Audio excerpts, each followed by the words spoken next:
This is an outnumbered attack. The defender has more troops, more reserves, and every advantage. A direct assault usually ends in failure, so how do smaller forces attack larger defenders and still win? In this video, we're going to break that down. What's up, How to guys? create local superiority, isolate parts of the I've been gone battlefield, for a while, I maintain know. tempo, exploit terrain, and use modern tools like drones to overcome the numbers disadvantage. The baseline in military planning is roughly 3 to I've had 1. this fucking... An attack I'm not even gonna lie, man. I've had this video open on my computer for literally... This tab has been open for... like, since I last streamed, right? I have been wanting to watch this video for, like, 2 weeks now. I just never got around to it. attacker needs approximately 3 times the combat strength of a defender to expect success. Against prepared defenses, the ratio climbs higher, 5 to 1, sometimes more. Absence. Yeah, Defenders I noticed. fight from cover, while attackers have to... Trust me, I've noticed. You've all have DM'd me. A bunch of you guys changed your profile pictures to fucking, ponies. And I've seen... I've peeked in the Discord, like, maybe once every couple days, and you guys were posting pony content. And I have to say, I'm very not happy with this turn of events. I'm not happy with the clopping. Yeah, I'm aware. I'm aware of what it's called. I'm not pleased with it though. All right, you guys got to knock that shit off. What's the matter with you?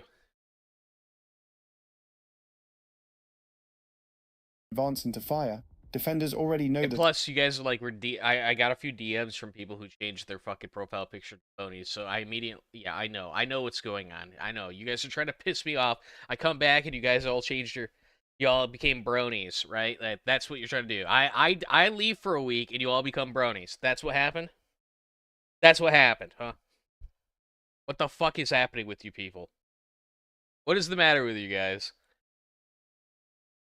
terrain, while attackers have I to can't leave you navigate it alone under for 1 pressure week. and exposure. Every meter forward increases casualties and logistical strain. Even a well-trained attacking force loses coordination as it advances. Units separate, visibility drops, communication slows. These disadvantages compound quickly, but none of this means an outnumbered attacking force cannot succeed. A force that uses terrain, surprise, timing, deception, or maneuver effectively can reduce the defender's advantages significantly. In some situations, a smaller attacking force can concentrate combat power... Right, Daddy Chris, member for 11 months. Thank you, man. How was Rhodesia? I can't believe you made it out. I fucking did not, apparently. I think I died and went to hell, because everyone in my Discord is a fucking brony now, so I'm pretty sure I'm in hell. Bog for 8388. For $2, thank you. Bronies won. Yeah, I don't know about that. We're gonna be total brony deathing here pretty soon. I have to start executing y'all niggas live. I know I too why. For $2, thank you. Total pony victory. No. There is no victory here. This is a loss for everyone. at a decisive point and achieve superiority, despite being outnumbered overall. France cannot be matched evenly, so don't bother trying. How about a One video? section is selected and becomes the focus of the attack. Force shifts Okay, toward that no, point, you're right. while other sections... You're right. It's been too long. It has been too long. I will fucking put my nose to the ground. I promise this time, for real. I am not,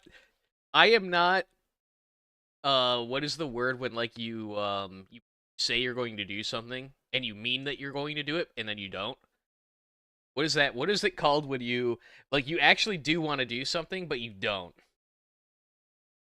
I don't know. It's not going to be like that, though. I will actually do it, okay?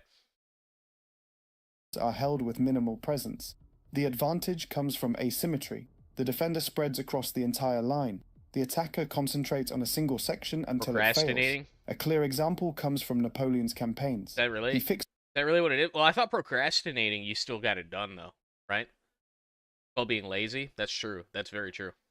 How was my Independence Day? It was good, man. I had a great time. I had a bunch of family come out, spend time with, cooked burgers, got drunk, shot off some fireworks. It was a lot of fun. A lot of fun. I hope you all had a good Independence Day, too. The enemy along a broad front with part of his force while concentrating the main effort on a single flank. The enemy stayed engaged across the line. I thought procrastinating means that you put it off until the last moment. Right? I thought that that's what it... Am I wrong? Is that not what it means? Line while the decisive force hit one point. That section broke, and the line collapsed with it. Speed determines where the concentration works. If reinforcement arrives in time, the advantage disappears. If it arrives too late, the break is already decided. Your job is to make the battlefield smaller. The defenders' numbers only matter if they can be brought into the fight together. Terrain that slows movement or reinforcement prevents that from happening. Outnumbered attackers look for Bronies, what ground do that you breaks mean? the They battlefield into did. separate engagements. River crossings, forests, mountain passes, They urban did become streets, places where Bronies. movement compresses and coordination breaks I down. thought that era of me having to put up with these faggots was over, but apparently no. Here we are. History really truly does repeat itself. Depeat itself. Yeah, Carl. History really does repeat itself. Because I fucking remember having to put up with y'all faggots 15 years ago on 4chan, where you'd ruin every fucking thread with your little gay ass fucking fan art. Make everything about your little ponies, your little floppers. Now I'm gonna have to put Once up with that it here. happens, the engagement stops being continuous. It becomes a series of isolated fights that unfold in different places and at different times. The defender cannot apply full strength at once. Units arrive in sequence rather than together. Each position has to be resolved before the next can reinforce it. What looks like numerical superiority on paper no longer exists in practice. Success comes from forcing separation in Gonna space ruin and your time. pussy if Information I don't join moves you. up the chain of What, in clopping? I'm not gonna join you in clopping. I fucking hate bronies. command, decisions move back down, and action follows afterward. Larger forces take longer to process and distribute those decisions. An outnumbered attacker moves before the response is ready. Rapid movement forces the enemy to I bet you're react to fucking responsible for it. No. Okay, first off, Vulture K sent $2 and he's got a video for us to watch. He says, "Welcome back." I'll check here. Let me copy that now. Copy this now. But secondly, no, I bet you fucking Ahsoka's responsible for it. He sends $5. Base Ahsoka needs $5. Says, "My entire server has been seized by Bronies. Help, Carl." First off, you're probably the fucking reason this has happened. Okay, I wouldn't be surprised. I wouldn't be surprised if you're clopping in your free time. All right, based on the other stuff you do in your free time. I saw something, by the way, that I actually thought, guys, I was doing something. I was watching a show. I was watching a show. I don't remember what show it was. But the thing that Ahsoka told me about were like it was South Park. I was watching South Park, right? And the episode where Randy watches the Food Network, and like he gets like sexually aroused by it, and like starts jerking off under the covers, right? Or he's basting a turkey is what they said, right? And it reminded me of that story that Ahsoka told me about his dad watching porn in front of him as he was a kid. So I thought about you around Independence Day because that show came on and that episode was on and he was doing his thing in front of the kids. That was very funny. That was, I'm innocent? No, no, you're not. I bet it wasn't. I bet you were. No. Can I find this real quick? Hold on. Let me see if I can find show you exactly what I'm talking about.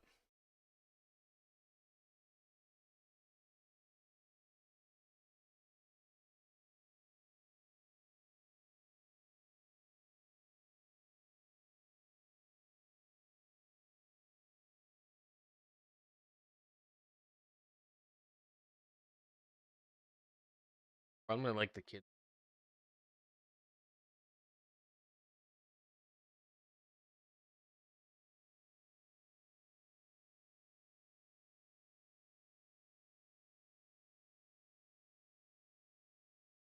Ah, shit. I don't think I can find the exact clip. I'm looking though.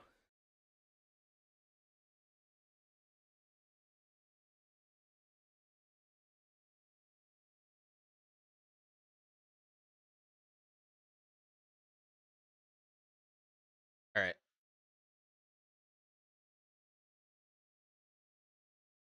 It's This one I don't late. think. I'm gonna call. This one doesn't have the kids in the room. This is the Needs to episode. bring out the smoky flavor. God damn. Yeah. See how that just falls off the bone? That is money right there. Yeah, it's fucking money. Next on Food Network, it's Paula Deen. Hey, y'all. Tonight we're going to be making some deep-fried chicken. Oh, yeah? My buttery whipped potatoes, and we're going to be finishing... I was looking for the one specific. Oh, here, the kids come in. The kids come in. There it is. Oh, isn't that hot, guys? Oh, yeah. Don't you want to just get in there? We'll be right back. that's the Suzuki's dad.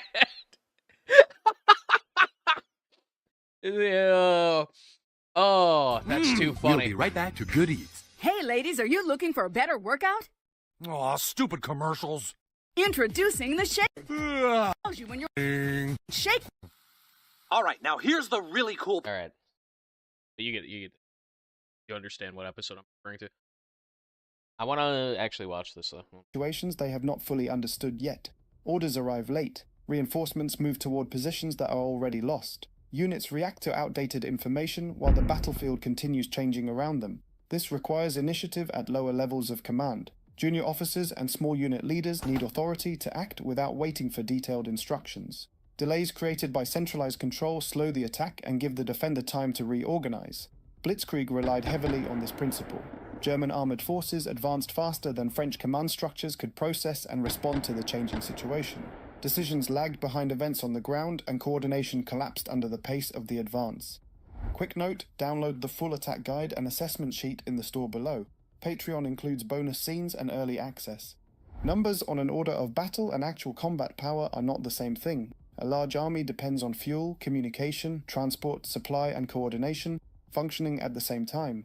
Failures in any of those systems reduce the amount of force that can actually fight. An outnumbered attacker looks for those failures constantly. Units without fuel cannot reposition. Delayed communication slows reinforcement.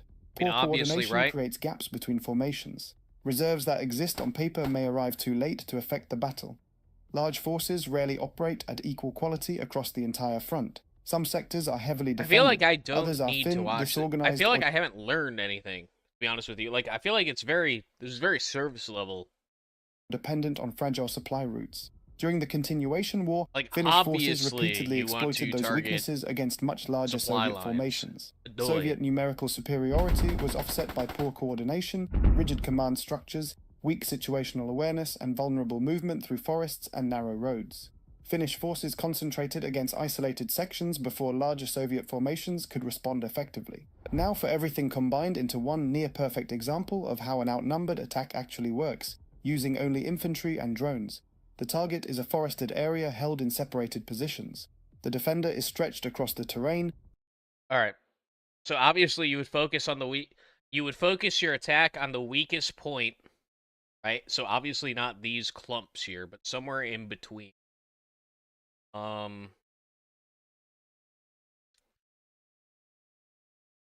Perhaps here because it gives you access to the road.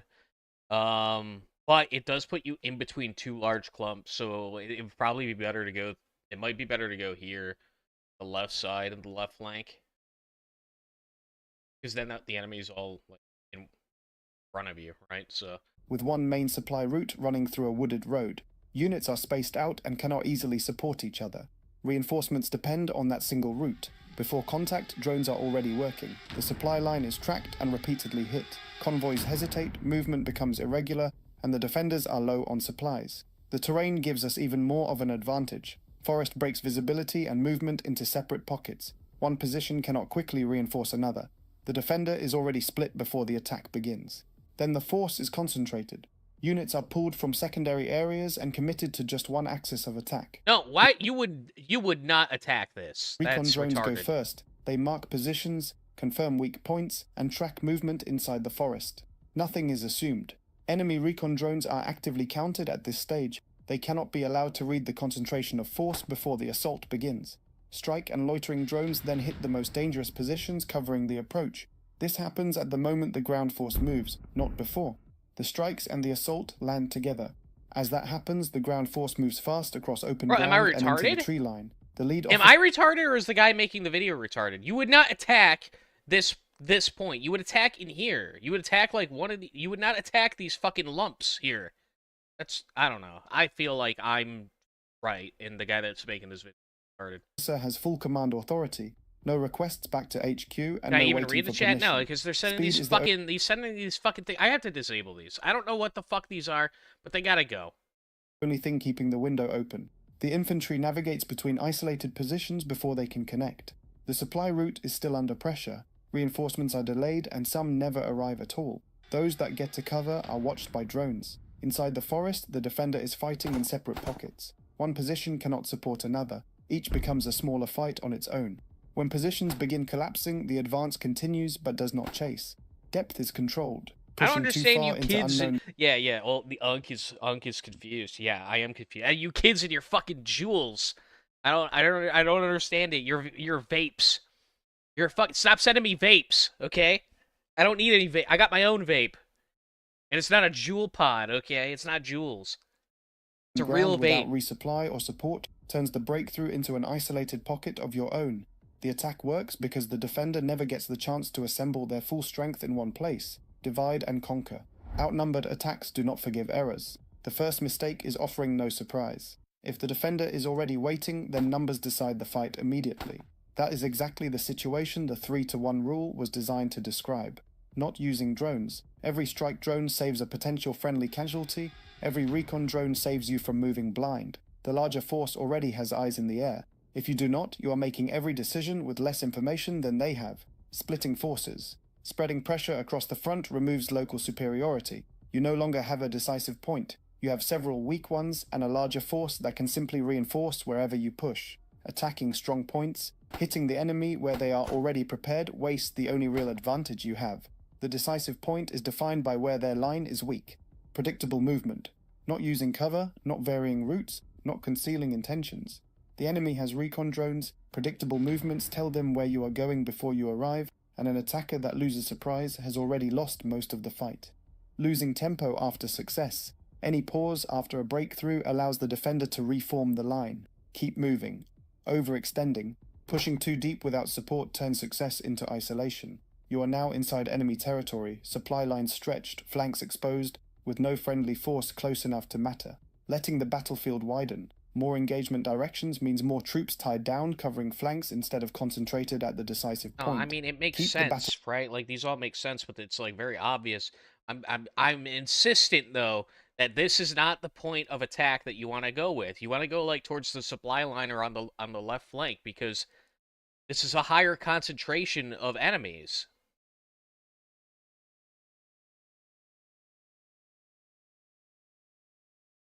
It does to me. Because if you go here, you can cut off the supply line, right? Like, that makes total sense, right? And if you're going to attack this, then you would want to attack the one that's closer to the fucking supply line, I would assume, right? Whatever. Whatever.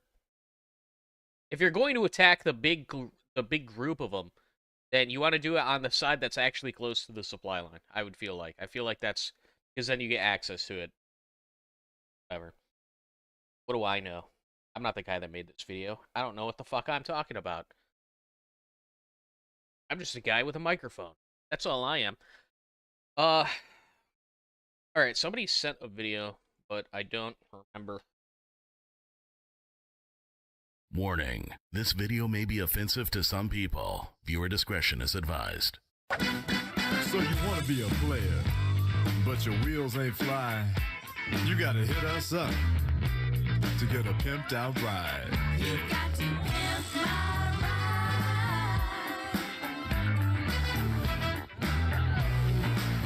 Damn right. You got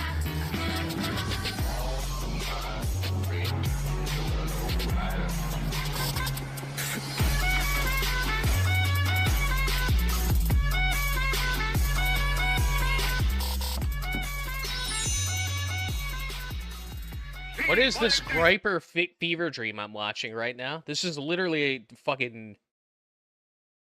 This is what Gripers think the Reich was like. I fucking want to kill myself, and I'm only 40 seconds into...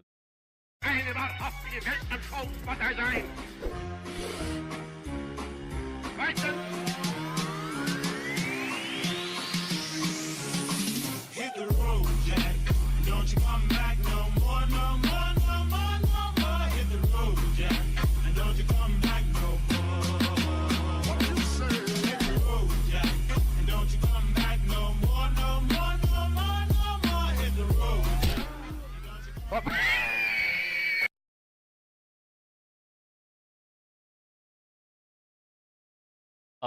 Did my headset cut out? What the fuck is happening?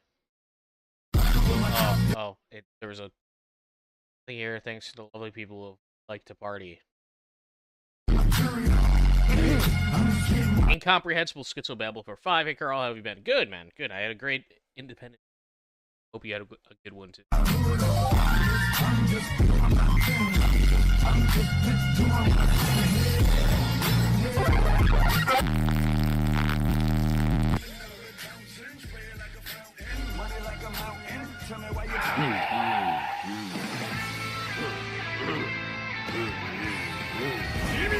What did that say? Did it say vote for pedophile? No, it said vote for Pedro. Oh, okay.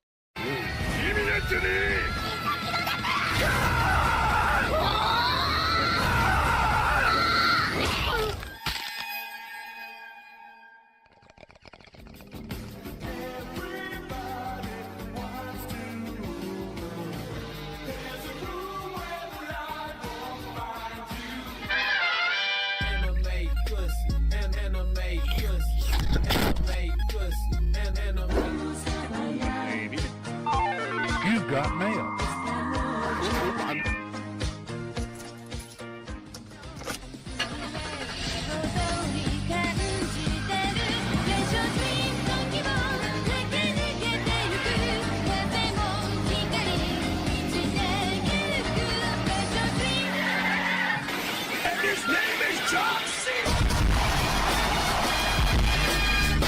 I hope whoever made this gets fucking cancer, dude. Wow, that was terrible.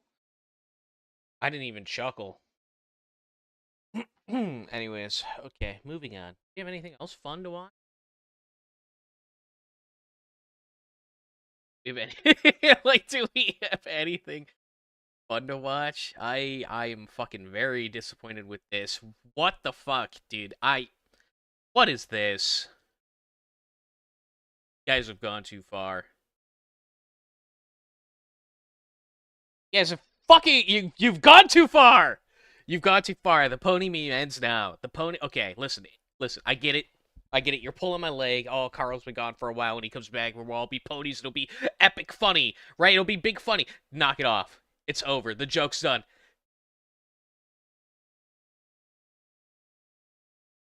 Okay, that's no more.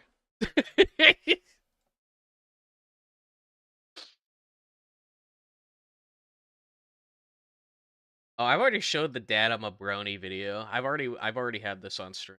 Just not watching. Legal. Okay, hold on. Legal rice VT clips.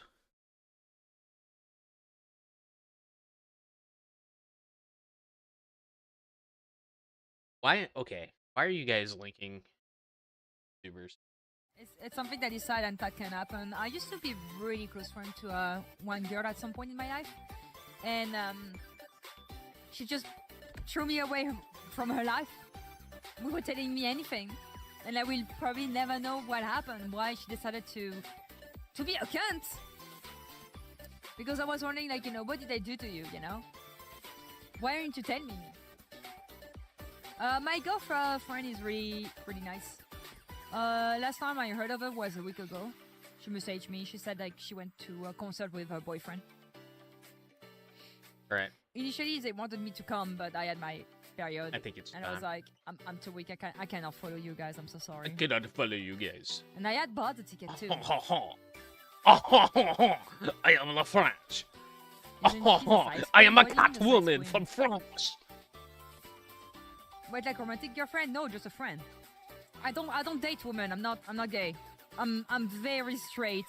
I don't mind the idea of kissing a woman and putting my tongue in a woman's mouth, but I wouldn't. Really? What a shocker. not have sex and I would not date one. I think women are very, very pretty. Like, that's something I would never freaking, like, you know, This was be posted in against. Cover This Carl So, in the Discord. Guys, no, but I think really, it's really like time men. I like men so we much get better rid than of the women. channel. I think it's No, done. I don't know. I don't I have a think friend it's with time ice we cream. get My rid of mom the is ice channel. cream, though, yeah. Straight VTuber. I don't think I can take Wait, what do you any mean? more of this fucking shit. Beats, what's up? I was Why are gone. you upset Listen, that I'm I had a nice 2 weeks off. I had a nice time. Everything was going good in my life, and then I started going into the Cover This Carl channel, and it's pissed me off immediately. I'm immediately fucking boiling. I have to watch this. This is what people have sent me to watch. A fucking Catwoman talking about how she wants to kiss women. But she's second straight. Oh my god, bro. I want to fucking kill somebody. Wait, what? Be a gun. I need to know now. Size Where's queen the means, like, FBI? somebody was told, right? They should Wait, be that giving one me is not guns. What you think it means? Wait, what does it mean? Wait, what? That's a penis. That's a penis size. But what do you mean? You said queen size. So for me, I'm like, oh, that's a really tall woman. You know, like queen. So queen is for American size. No, that's not what I meant. That's not what I meant. That's not what I meant. Okay, it's fucking penis jokes. Notice how, like, every fucking time we see a VTuber, it's always sex. It's sex tangential. You know what I mean? It's the right word. Tangential. Like, tangentially. It's ethereally linked every time. In some way, it's related to sex. It's some kind of fucking sex joke. What it is.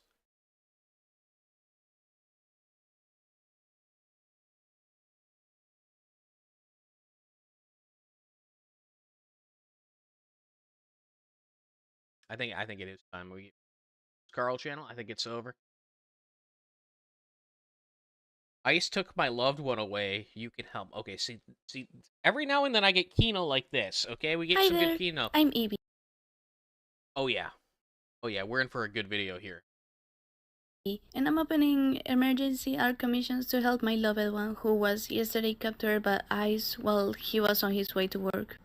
We have been given a chance to free my loved one, so I'm using my art to contribute as much as I can freeing him. while I get a job. While I get a job. Implying that they did not have one before. I thought these people were coming to work. I thought they were coming to get jobs. That's what I was told. Coffee and PayPal Coffee? will be below. Would you like to buy me coffee? Kendo cats, dogs, furries, critters, my I husband. offer headshots, full bodies, My loved one, by the way, so this is obviously a faggot. Right? bookmarks, and more.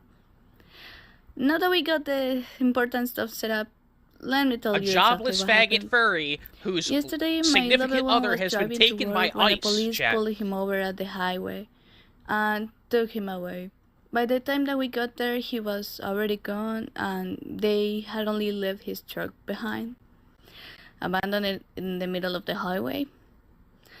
He was later able to call us and tell us shortly how ICE had captured him and imprisoned him.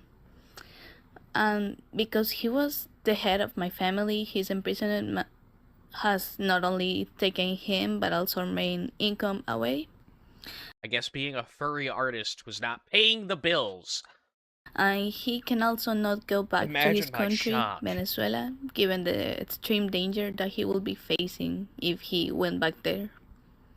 But thankfully, this has given us a chance to free him if he applies for a political asylum. We have a chance to bring him home. Is there a Ko-Fi for me to donate to have him executed by ICE? Is there a way to keep him out of here? Can I donate to, like, I don't know, Donald Trump? Can I give Donald Trump money to ensure that this guy gets deported? Have a chance to bring him back with us. But the process is long and costly. I'm 19, recent high school graduate. What accent is that? That's going home. That's the accent of you're going home. Don't know where the fuck it is, but you're going back. and I am looking for a job, but this is what I can do meanwhile to help. All the money will be directed towards the lawyer and towards supporting my family.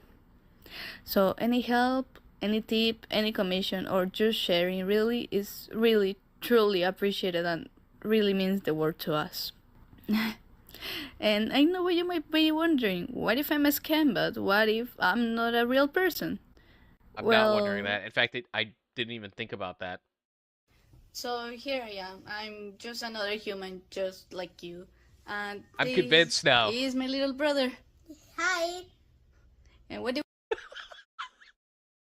we say? Thank you.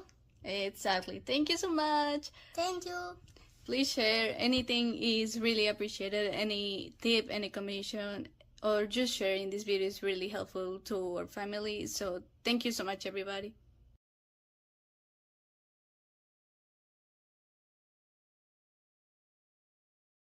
Comment that I'll lose my fucking account.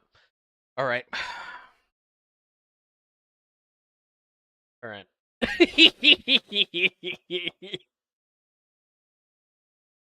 That was good. Thank you, 9Y. That was good. I now have faith. I now have faith in the world again.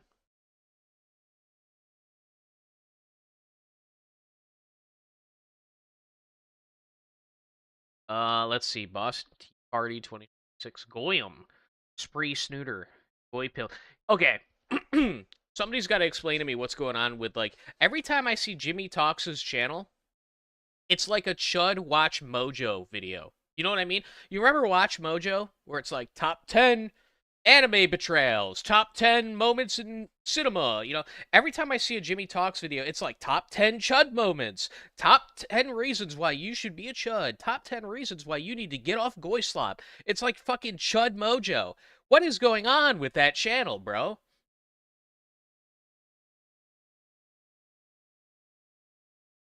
Top 10 ways to get hit by the Goy Beam. Yeah, pretty much. Like, we watched a few of his videos, right? Especially, like, back in the day when he was, like, smaller, right? Like, I think it was, like, you guys started recommending him when he had, like, 5K subs or something like that. And we had our criticisms, but the videos were alright, you know? They weren't that bad. Now, brother, now it's just like, what the fuck? Goyam loves Skibbity. Top 10 reasons why Goyam loves Skibbity Toilet. Ugh.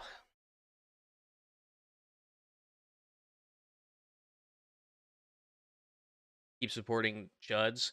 Like, listen, I'm not saying I hate the guy, all right, but I just need to know what happened.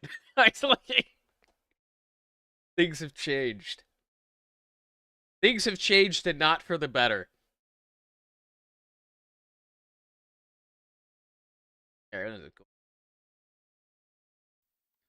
As a brief disclaimer, this video discusses the supremacist beliefs held by the infamous sex criminal Jeffrey Epstein, with said beliefs motivating his actions as detailed in the Epstein files. I wholeheartedly condemn these beliefs, and the purpose of this video is to provide historical and ideological context in the interest of seeking a greater understanding of the situation. I am in no way glorifying him, his beliefs, nor his actions. Again, I do not support these beliefs.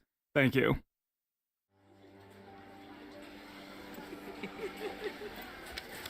Do not listen to that. Oh, cringe. Thank you, man. I know how it feels.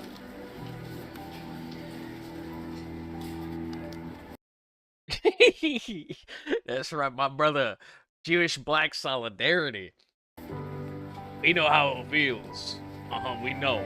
We know, white boy. Nah. They're not worth it, bro. They fucking hate each other. This guy doesn't even know what a Jew is. He thinks he's a Jew. This guy right here thinks he's a Jew. Or right, he just thinks this is a honky. That's all that's going through his mind. Nah. Ain't worth it. Words never spoken by a black man. Yeah, you're right. I was tripping. What's your name? Jeffrey Epstein. Yeah, you right. I was tripping. Shit. Oh, shit. Oh, shit. That little Jew boy, all right. That little Jew boy, all right, son.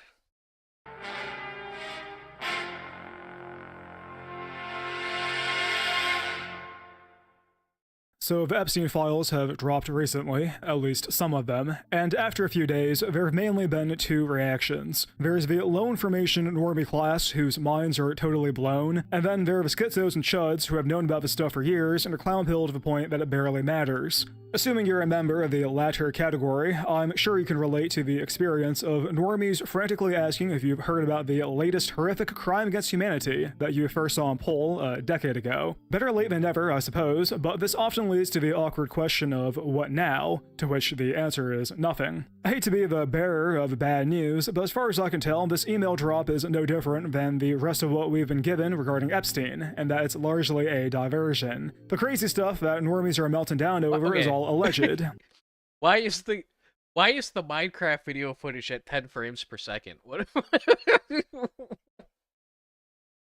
You know, I'm not saying that George Bush wasn't on a yacht with a bunch of elites where they dismembered and ate baby intestinal fecal matter after watching interracial gang rapes and cutting a guy's feet with scimitars after violating him, but we need more than a testimony where even the agent writing the stuff down didn't believe it. As far as I can tell, the big stuff is all like this. You've got a 2013 email between Epstein and a former French diplomat who's currently a World Economic Forum member, where they compare white girls to shrimp and talk about removing the heads and keeping the bodies. I think we all have an idea of what that means, but can you prove it? Keep in mind, this is what you're allowed to see. Epstein was first arrested for soliciting a minor in 2006. Well, it's not just that, but the people that were like around for like Pizzagate, right? Like think about that. That's when a lot of people were like fully aware that the world was being like legit run by pedophiles. With the Hillary Gate, John Podesta, that shit, right? So when like the Epstein stuff happened, I just like didn't care. Like when he died, I was like, oh shit, right? That surprised me, but more so it kind of pissed me off. But when the files came out, I really couldn't care less because I already knew what was going to be in it, right? It's the same shit that was in the fucking Podesta emails, maybe a little bit more graphic, but. I already knew. We already knew, man. I was desensitized to it. That's right, Nolan. You're right. I was desensitized to it. And it took 13 years to finally raid him in 2019. Of the mountains of evidence accumulated from decades of deviancy, how much of that do you think will be officially released? How much of that do you think hasn't been destroyed in the 20 years since? I've long stopped caring about the files for this reason. Of course, I'd like them to be released, but I don't think the government will ever give us what people are looking for, with this recent batch of emails serving as an example of that. So, is that it? It's over? Never began? Well, no. There is one major thing of note regarding the recent Epstein file drop, which is the confirmation that the Epstein operation was explicitly an ethnic one. And really, everyone suspected that to some degree. Ghislaine Maxwell's father was a huge Mossad guy, but going through the emails, it's clear to see that it wasn't just an Israeli operation, it was a Jewish one. Epstein says verbatim that he represents the Rothschilds, a highly powerful international banking family connected to Zionism, who directly created the current state of Israel for the Balfour Declaration in World War I, with the Rothschilds and other Zionists potentially buying Churchill for his debts, which then led to opposition with Nazi Germany, and the rest is history. It's worth noting that this particular email was sent to Silicon Valley tech mogul and co-ethnic Peter Thiel, a friend of Elon Musk who started PayPal with him, and the longtime mentor of Vice President J.D. Vance, who put him in the White House, on the subject of networking and international power. Epstein elaborates on these subjects a few other times. I don't think I have. Like how, in a conversation with the renowned professor and AI entrepreneur Roger Schenck, he says that the way the Jew makes money is by selling concepts and operating outside the framework of non-Jews. A direct quote is, "Let the Goyim deal in the real world. Let the Goyim toil in the rat race and work themselves into an early grave, while the Jew operates on a separate plane of existence, making money through non-tangible means like academia and markets, banking and pornography." I'd like to reiterate that this is Epstein speaking to other Jews. This isn't some extremist conspiracy theory. When Epstein speaks to a Mark Fisher about how Jewish souls are more valuable than the souls of non-Jews, that's not because an anti-Semite had a gun to his head and forced him to say those things. That and just like stealing, right? they don't really produce things, which is accurate, right? Like they don't operate in the realm of like physicality, Epstein is saying. But it's also like through deception and stealing. Like that's basically what it is, usury. Overcharging you for a used car, right? Stuff like that. That's going to break down. Overcharging you for your house, buying up all the houses so that they can charge more for the house because they're all owned by me. They're all owned by me, which is the problem they had in Germany, and that's why they seized all the land for the fucking Jews. Because all the wealthy Jews bought up all the land in Germany, no one could afford to live anywhere. What do we see now? It's Jews, but it's also fucking the Saudis. It's all these it's China. It's all these foreigners buying up land in America, buying up houses. Likewise, the conversation with Fisher, in which the latter tells Epstein that if he's going to breed, it must be with a Jewish girl, sounds conspiratorial, but it's real, and that's not an uncommon concern within Jewish communities. Many will claim that Epstein specifically was an China straight up took the Jews' playbook against America, and they're using it. Like, just full on, they're just using the Jewish playbook against America. They were like, oh, wow, these guys know what they're doing. You know, they were impressed, and they adapted it. Supremacist, when Judaism as a whole prohibits marriage between Jews and Gentiles. In fact, Israel as a country does not permit intermarriage. In other words, Israel as a country does not permit Jews to miscegenate with non-Jews. The secular component does not detract from the fact that the national policy is no race mixing. I mention Israel because whenever you speak on this stuff, there's an immediate knee-jerk response of not all. There's it's a not book all in China Jews. about how to Epstein act like a views Jew. Gentiles as inferior, and so did his many powerful friends, but this recurring pattern isn't indicative of anything broader. And there is a sliver of truth to that. The secular 40-year-old Jewish Trucell working minimum wage at Taco Bell wasn't invited to the island. My bad, man. I didn't see it. 50. Dan Chris 24 for $2. Thank you, man. 500 to ban Breezy, right? Yeah, I will. I'll make that real. Yeah. Island. However, not all is often said to discourage pattern recognition. Yes, some people that wasn't do my bad idea, things. But you guys have floated it. I think it was her idea, actually. Yeah. In fact, they may even be statistically overrepresented if you look at the numbers. But it's not all members of that group, and therefore you can't make broad statements regarding groups as a whole. There's a phrase that comes to mind. Not all, but always. It's not all members of a group, but it always seems to be a member of that group. It's not every single one, but there's a pattern there. Epstein himself acknowledges this pattern. In an email, he reminisces. Yeah, it's very obvious. Pattern. It's part of how they've survived for thousands of years. Part of their evolutionary design. Sneed's feed V1X for $4.99. Thank you, man. And these anti-Zionist normies won't do anything about it. What the pedophiles? What are they not doing anything about? Anything? That's pretty much it. They never really do anything ever. But when it comes to like Jews buying up all the land or the trickery that they impose and that they're teaching other nations to use against us, no, they won't do about it. They're afraid of being anti-Semitic. Hell, even lefties are afraid of being called anti-Semitic because criticizing Israel too hard, right? But it does seem that most people are kind of, except for like Republicans, right? Most people seem to be aware that Israel is like not good. Which is, for all that's good for us, right? I think I agree. We might agree for different reasons, but I agree. This is how he was at dinner with a bunch of right-wing guys, and he asked why they're so anti-Semitic. One of them stated that historically, Jews have held a lot of power behind the scenes, to which Epstein asks for an example. The guy points at Epstein, and everyone starts laughing. Epstein is indignant when someone says, how else do you explain how the past 3 days we've seen princes, prime ministers, other officials, emissaries, and 2 presidents? To which Epstein laughs and says, guilty. It's like a sketch from a sitcom, complete with a laugh track. But the craziest thing to me is that influential ethnic sex editor Jeffrey Epstein is like, why are you guys so anti-Semitic? Jews hold a disproportionate amount of power? Source? It's insane that Jeffrey Epstein is whining about anti-Semitism, playing the victim and crying foul before laughing about it immediately after. It's relatively small, but something of note is the common usage of the term goyim, or goy for short. It's a Yiddish term that Jews use to refer to non-Jews. Gentile is the official term, while goy is more of a slur. The email about goyim slaving in the real world while Jews operate above it all really sums it up. It's a demeaning term used to look down on the other 99.8% of the global population. The mindless cogs in a machine designed to benefit the chosen few, which Epstein lays out in that same email. I'd like to reiterate that the Epstein operation was explicitly an ethnically Jewish one. Epstein is on record favoring blonde-haired, blue-eyed white girls, and to my Do you think that Epstein came to these conclusions by himself, or do you think that he was like wicked high, like just fucked up, right? And he was reading poll conspiracies, like he was just reading poll one day, and he's like, "That's actually like brilliant. That's a brilliant idea. I'm gonna do that." Do you think that he's like, wait a minute, wealthy Jews do these things to rule the world? Wait, I'm a wealthy Jew. I'm gonna do that. Do you think that?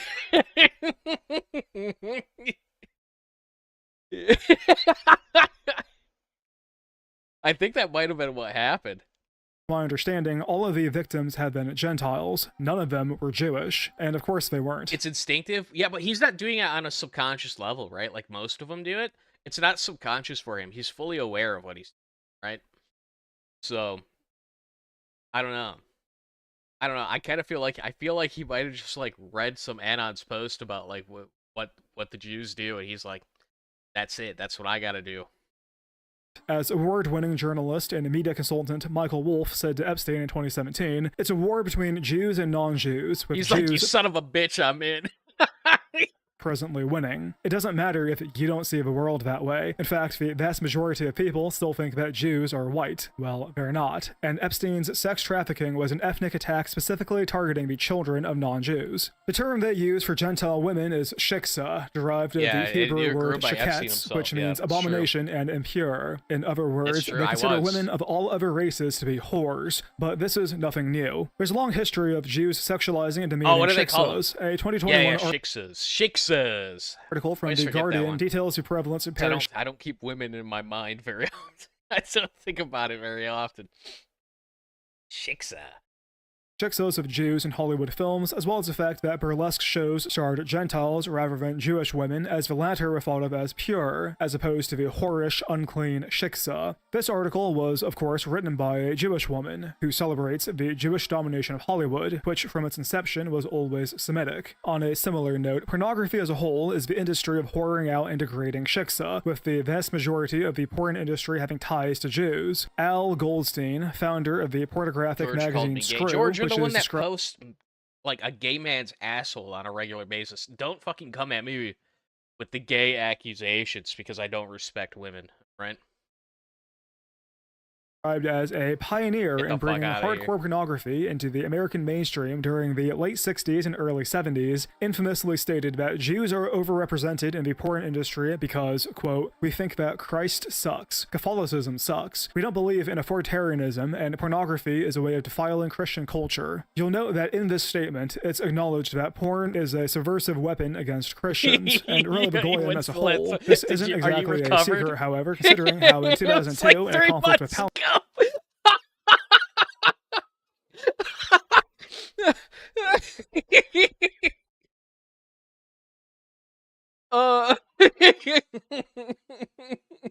Palestine, Israel broadcasted pornography for West Bank TV stations as they occupied the area. On the subject of Israel, it's also worth noting, of course, the vast amounts of human trafficking and the prostitution of Gentile women from Russia, Ukraine, the Baltic states, South Africa, and the Dominican Republic. In 1998, it was noted that more than 95% of the women deported from Israel for illegal prostitution were repatriated to the former Soviet Union, with a professor from Hebrew University in Israel estimating that 70% of women always want to blame the Zion.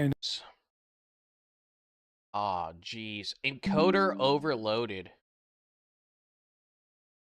How the fuck is my encoder overloaded? I don't even have a game running. My GPU isn't even running at like full blast. What How is my encoder overloading?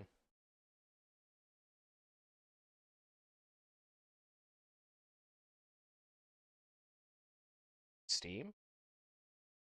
Backgrounder?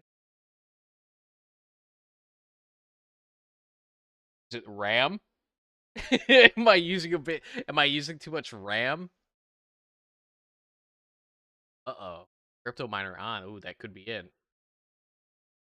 or of a Francus, or of a Canaanites, but you'll notice that it's never a Gentile. When Epstein mocks one of his victims for saying that Jesus is watching over her, to which his friend replies that Epstein should dress as Jesus when he sees her, remember what Goldstein said about hating Christ, alongside the fact that according to Jewish scripture, Jesus Christ is a false prophet who is burning in hell in boiling excrement. Jewish point of view, where we don't believe in the divinity of Christ. I think that there you can make an argument that the Gospels, which were written... He was just a prophet. Right? No. We don't even believe he was a prophet. What do you think he was? What do you guys think he was?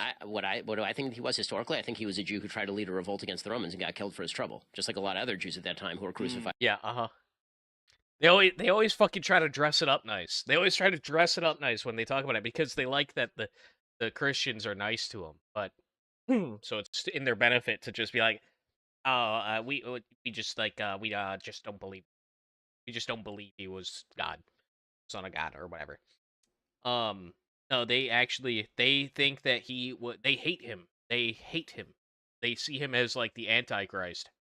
For trying to lead revolts against the Roman and got killed for their trouble. When you read the emails about gene testing and designer babies, and you see the talks of potential cannibalism, consider the fact that these people have a slur for the rest of the population, who they consider genetically and spiritually inferior. The sad thing is that very little of this is new information. Again, patterns. But it's nice to have some confirmation, like the email where Epstein discusses attending the World Jewish Congress dinner with the Rothschilds. If you were to talk about the ethnic component of the elites a month ago, you'd be discredited as a conspiratorial anti-Semite, but now you can literally source Jeffrey Epstein when speaking about this stuff. I would say that this is the silver lining to the Epstein files. For the past few years, the country has been in uproar over the conflict in Gaza, and for the past year, the Trump admin was criticized for not releasing the files. A massive spotlight has been in this direction for years, only for the Epstein files to reveal that the whole operation came from a place of deep ethnic hatred. Mainstream sources have simmered down after this revelation, but what about... And extreme hedonism. Not forget that. But, I was really surprised that we even got them. I didn't expect the Epstein files to come out. I figured it was too valuable to be given out to the masses, the goyim. But shockingly, we got it. Didn't know what to think about that. Quite jarred that day.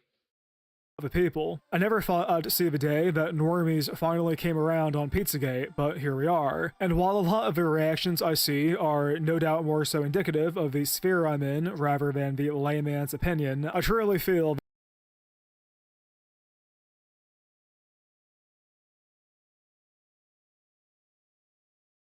Interesting. in decades to push the Overton window. Right now, there's a lot of confusion. If any response to that, be like, no duh. Like, obviously, but whatever. A lot of anger. It's like Every the only day, something new response. comes up, like Pam Bondi supposedly redacting information from the files on account of anti-Semitism. There's a lot of outrage, but nowhere for it to go. And so, this is the best opportunity in decades to provide answers for certain questions. All of that said, this brings us to the question of why now? For that matter, why release this stuff at all? Some will argue that the government had to release the files, but they overshot that deadline by 40 days, and realistically, they could have just destroyed them, which I assume has already been done to the damning things everyone wants to see. Well, if you consider the timeline, this file drop came at the end of January, and about a week later, the biggest sporting event of the year happened. I think the intention was demoralization. You see normies chimping over the files, and you think, oh man, is something finally happening? And then a week later, you see 100 times that amount of people going wild over goy ball, and it's like, never mind. It really is just bread and circuses. Supposedly in Brazil, a few years ago, 81% of the population was watching the World Cup. That's 173 million people. 173 million people could do a lot of things, including radically change the government and system they live in. Well, they didn't do that. They all went back to their crime-infested favelas, and nothing ever happened. The Super Bowl is essentially our Well, anything short of like a overthrowing, like violence, is going to result in nothing. Because in America, unfortunately, we like to pretend that we're represented by people our best interests, right? But we're not. And they're not going to vote in your interests. And just because you know that most of them are pedophiles, and something done about it, doesn't mean that the guy that you voted for is going to fucking do anything about it. Nor does it even mean he can do anything about it. He's probably outnumbered by the pedophiles, right? He's probably the only one that's not a pedophile in there, right? My guy's not the pedophile. It's all the other guys. Right? That's how it goes. And they're not going to be able to do anything about it because we have a system that's designed to not really be able to do anything about something once there a critical mass of people don't want it done. It's that simple. Equivalent. We have a Supposedly, shitty the system. viewership peaked at around 138 million viewers. Republicanism can work. But don't get me wrong, it can work. A republic can work, but not with this many fucking people. It can't work with this many people. There's too many people that want to see the world fucking burn and rape children. Unfortunate. There's too many people that don't care. We shouldn't have popularity contests for statecraft. It shouldn't be done. It's retarded. Statecraft is a skill. Knowing how to be a politician, and a real politician, not a fucking a pop star, right? Not a famous person. I mean, a real politician that actually knows how to fucking write law and lead your constituents. It takes skill. You cannot just fucking leave that to a popularity contest. Because the reality is, most people are going to find statecraft boring. They're going to find politics boring.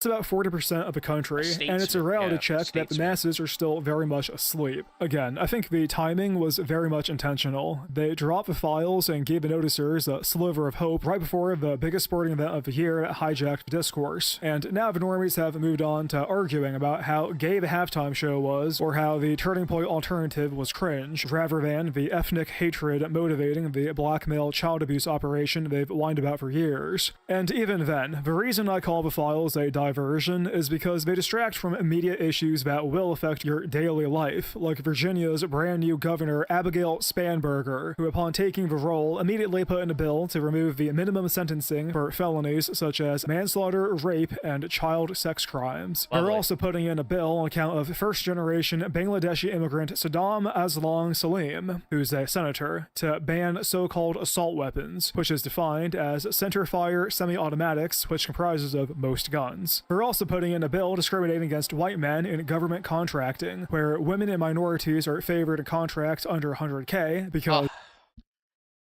I guess I should have voted harder.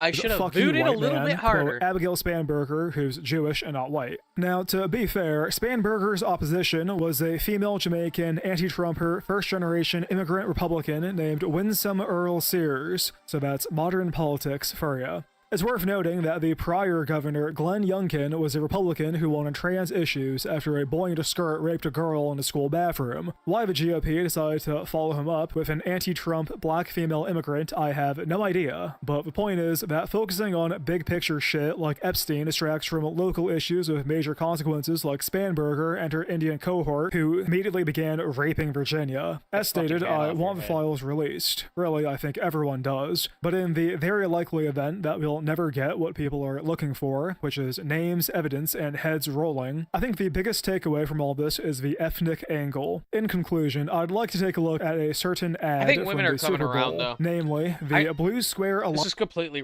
unrelated, but I just remembered it and I want to talk about it. So my Independence Day, I was at the beach, right? At the beach, and I noticed something. Most of the women were wearing American flag bikinis, right? And I live in a very liberal area, as you know, right? And yet they were still wearing the American flag bikini. Now, I was under the impression that women hated America. These liberals fucking hated America. But it appears that they all had the same thought. They were going to go out and buy an American flag bikini. And in that way, is that not them subconsciously subconsciously showing their patriotism,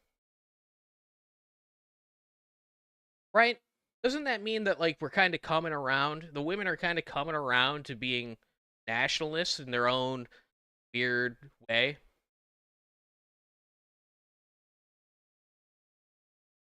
I'm not saying they're big. What the fuck? Yo, whoa, slow down.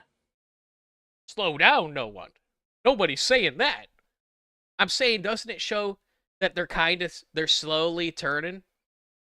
They're slowly coming around to not being fucking insane liberals who, like, want to shit on the fucking American flag and, you know, light it on fire, get poop smoke all over the air. I don't know. I just thought about that. Alliance ad, an organization dedicated. It reminded me of the year after Suicide Squad came out, and it was Halloween, and all the women dressed up as Harley Quinn. It reminded me of that. Standing up to Jewish hate. In this ad, a meek Semitic manlet is ruthlessly terrorized by two 90s sitcom characters, as in they put a sticky note on his backpack that reads "Dirty Jew," which gets the attention of everyone within a mile radius, causing his diverse classmates, mostly female, to point and laugh. They're just coping. Job 43 gold. Liberal women love liberal America. They say that founding fathers would have Trump thrown in prison. See, first off, they're coping and they're stupid. They don't know what they're talking about. But secondly, no, they don't. They hate America because they see it as like this great oppressor of not only them, but the brownoids. Underprivileged. Much about. They see it as this great oppressor. A few years ago, they would have gotten mad at you for flying a fucking American flag. They would have gotten mad at you for it. So, I don't know. Seems to me like things are kind of shifting in our favor. What it feels like to me. He reaches his locker, sees a note, and right as the show of flashbacks begin, a mystery meat mulatto comes up and says not to listen to them, as he knows how it feels. Presumably, he too can relate to the Jewish experience. This is where the ad ends, but the original version goes on a bit longer, wherein the heroic black guy is like, "She, little what's your name, cuh?" To which the harmless nebbish Jew replies, "Me? My name is Israel Child Rapestein." $15 million, by the way. But can you really put a price tag on a... My name is Shmuley Goldblatt. Brainwashing the Goyim. It's peak propaganda, where the white man ridicules the Jew as other ethnic groups watch, only for the savior to be a diverse man of unknown ethnic origins. He's black, though. There's so much to take away from this. It reminds me of the famous quote that America is a melting pot. Specifically, it reminds me of the quote's origin. A British Jew named Israel Zangwill, a close friend of Theodore Hearst, who is the father of the Zionist movement. The quote comes from a play that Zangwill wrote about a Russian Jew who pursues a beautiful young Christian woman, something Zangwill never did, as he had children with a Jewish woman named Edith Ayrton. He also never moved to America, yet he was happy to talk about how the true American is a fusion of all races, perhaps resembling the Übermenschen Giga... Look at this fucking... Of course somebody that looks like this would fucking say that. Of course. Look at this freak. Look at this absolute fucking disgusting freak, dude. Uglier than an actual, like, chud. Like the chud meme, you know what I mean? Even uglier than the chud. Look at these fucking glasses. What the fuck is this, man? This is not a human. All races. He really is rat-like. He's a rat. Perhaps resembling the Übermenschen Gigamut who we see defending the Jew in the ad. Really, the least surprising thing here is that the golem in the ad is black, at least partially. There's a long history of Jews trying to ingratiate themselves within the black community. After all, in the words of renowned comedian, producer, political commentator, and television host John Stewart Leibowitz, the Jewish community and the black community, we should be together. Jews and blacks we shouldn't fight, there shouldn't be tension. Jews and blacks should get together and get whitey. I think... I will say this about black people. They should hate us. Black people should hate white people. I mean, I'm glad they... Every time, dude. This is good. I didn't know this. I did not know that this clip existed. I haven't heard this. At least to be nice to us, but we really fuck them over almost at every turn. Jews and blacks fighting each other. That's so fucking stupid. Jews and blacks should get together and get white. You'll note that Leibowitz is trying to form a sense of kinship between the two aggrieved races, just as we see in the Super Bowl ad. Of course, this is a false pretense. Blacks also fit under the category of goy, and they even have their own slur in Yiddish, which is schwarze. So, as you may imagine, the relations between blacks and Jews are often tenuous. Okay, so schwarze, I'm pretty sure it's plural. It means a gaggle, right? I'm pretty sure it means that it multiple, right? Whereas Schwarz is the actual, like, hard R, right?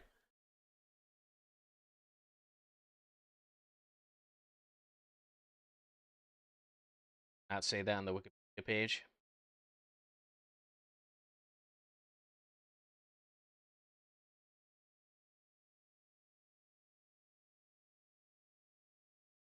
I'm almost certain that this is Schwarze is hard RS, right? And Schwarz is just hard R. Where like so Schwarze is multiple, right? It's plural. So, as you may imagine, the relations between blacks and Jews are often tenuous at best. The Super Bowl ad was generally received poorly. It has an abysmal ratio on YouTube, and the comments are turned off. You may think it's absurd to put this out right after the Epstein files dropped, but remember that Epstein himself cried anti-Semitism after a lifetime of ethnic hatred against the Goyim and abusing their children, only to laugh about it a moment later. I've said it a few times now, but so long as we remain in an info war, the ethnic component is the single most important takeaway from the files. This is one of the very few opportunities we've been allowed since the end of World War II. Pretty good video. I'm not gonna lie. Sub for that. That was pretty good. 112k views, only 8k subs. Wow, that's actually wild. Not a lot of conversion happening there. I wonder why. Is it too long? Maybe it's the subject matter. He's not getting downvoted, so it's not like people coming here to hate watch him, right? Perhaps might be it. Wait, it might be that it's too long, the video is too long, or it might just be the subject matter and people come, they see that he's like talking about how evil Jews are and they leave. They get icked. They get the ick. I liked it though. That was a good video.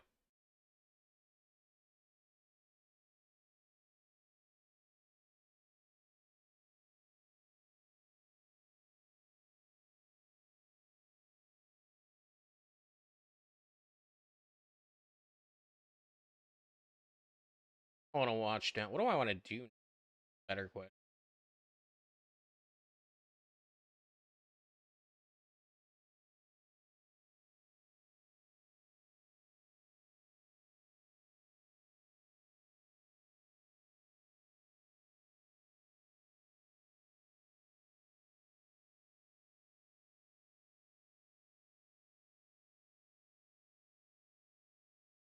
I really didn't get the impression that he was a lot like ER.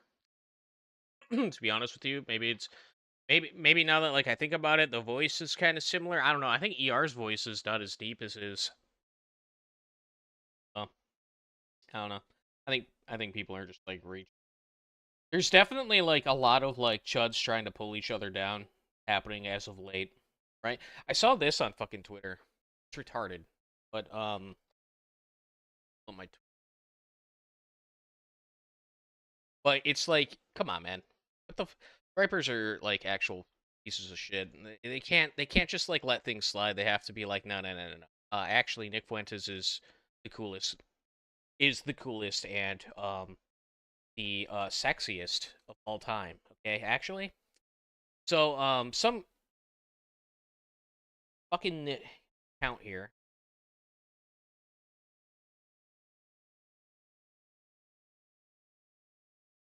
Some guy here says Thomas Rousseau greater than Nick Fuentes, and that's the guy that leads Patriot Front, right?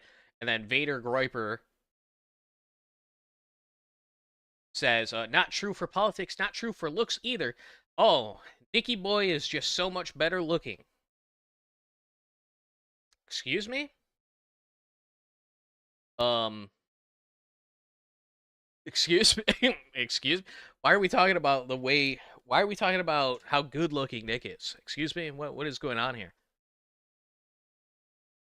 For those of you who don't know what the fuck I'm talking about, recently on Twitter, at least in my Twitter feed, I've been seeing a lot of Patriot Front propaganda because of some speech. They went to D.C. and walked around. They did a march and gave a speech in D.C. And it resonated with quite a few people, it would seem. It seems like a lot of people found it good, and that they're happy with the speech and the demonstration and whatnot, yada yada yada. And that has taken eyes off of Nick. The Gripers are not happy about that. Now we all know that the majority of Gripers are probably like brown. But like, just come on, man. It's like really gay. Like, just because someone else is coming up, like someone else is getting attention, doesn't mean you need to like be like a dick to them. I get that people think that they're like fads and stuff, but this is just like malice. And it's very gay. Not very, very gay. If this guy was shockingly ugly, I would understand, right? Like, it'd be like, okay, yeah, the guy's like hideous, right? He's fat, he's missing an eye, yada yada yada. Then I would get being like, okay, this guy looks like a freak. I understand talking about his looks, but he looks like a normal fucking guy. Nick, I'm pretty sure there's an Instagram filter on this too. I'm not sure, but that does not look like this looks edited. So this guy fucking pulled up the Instagram filter to make Nick even prettier. This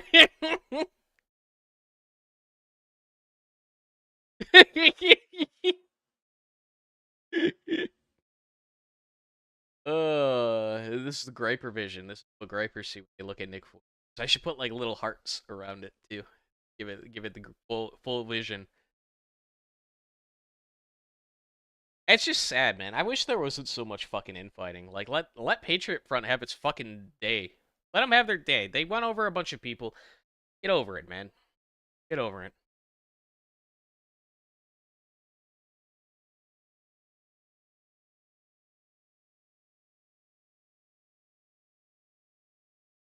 The jawline is definitely edited.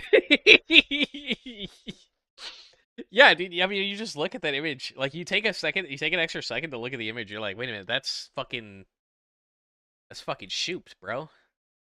Somebody's done some work on this.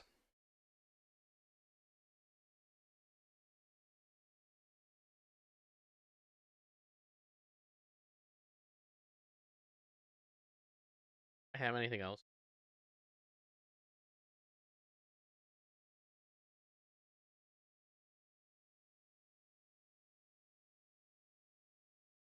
I don't see anything. What about my bookmarks? Do I have anything in the bookmarks? Oh, I got that speech, if you guys want to see that. Do you guys want to see the speech? Or have you already seen it and you don't want me to bother?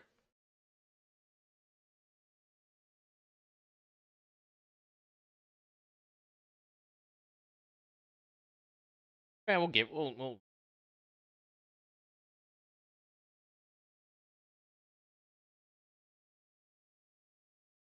Day.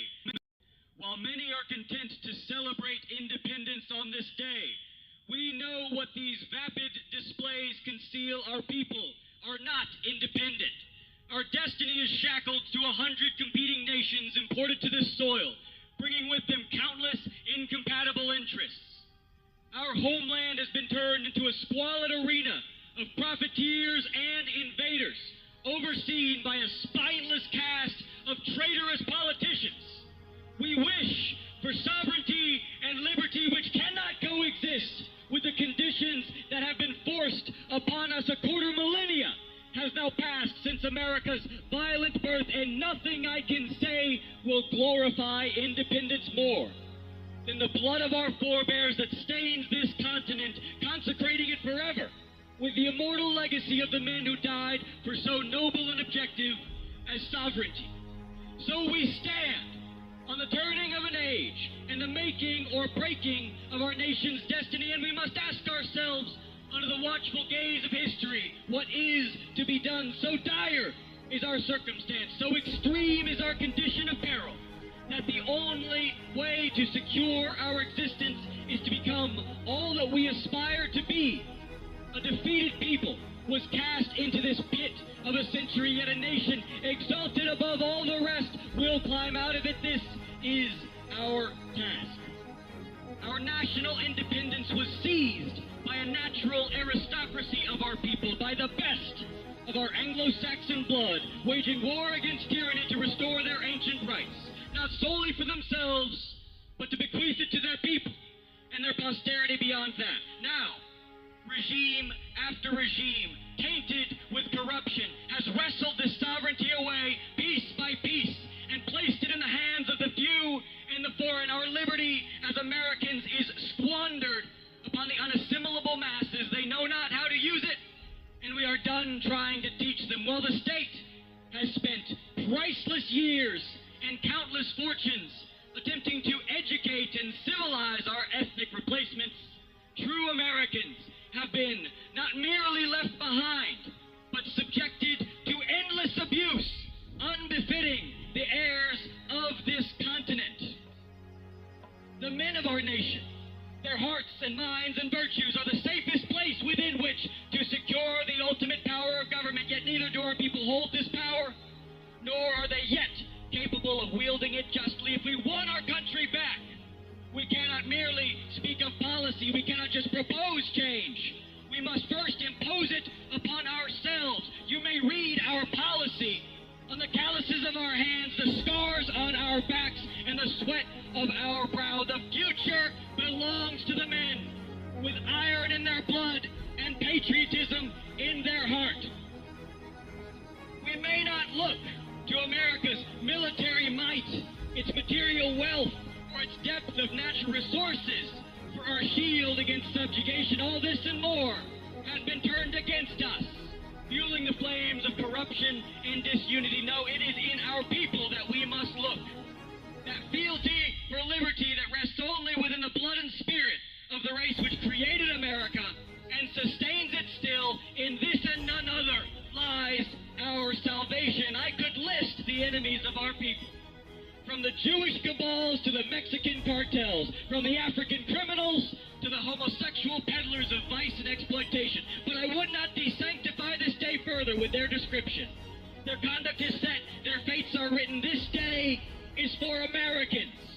It is on our shoulders that the fate of the nation rests. It is our deeds which will bring justice and prosperity. It is our identity which must be reclaimed. We are American, not by edict or ideal, but by blood. Our nation is our creed.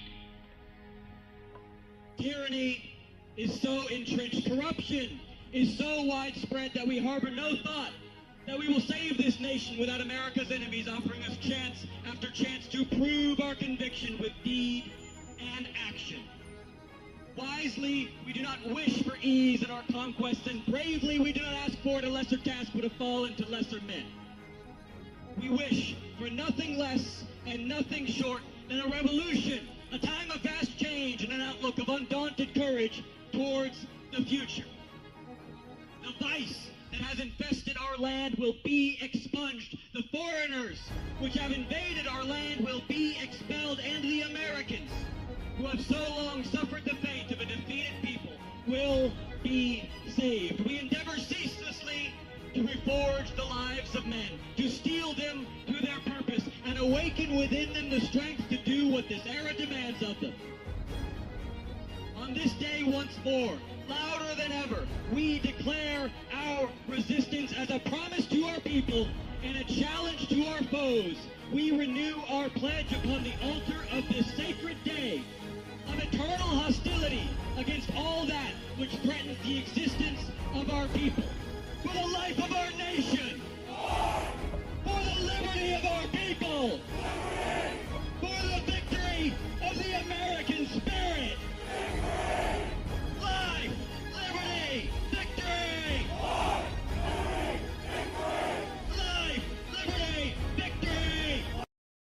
It was a pretty good speech, right? Like, it was well written, well delivered. He's a good orator, right? And you may have also seen the photo of them all like on the bus, right? Somebody Beep Boop actually linked this, so I'll just bring this up here. You know what I'm about to talk about then. All right, here we go. The situation went viral on the train. This is the censored version. The react video of a react video. Okay. And I'm reacting to it. So we're 3 react layers deep here. Absolutely crazy. Is this the thing about her shitting on the train? Let me see if I can find this.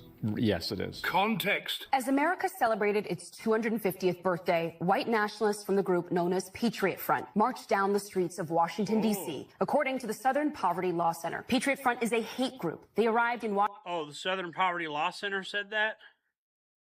Interesting.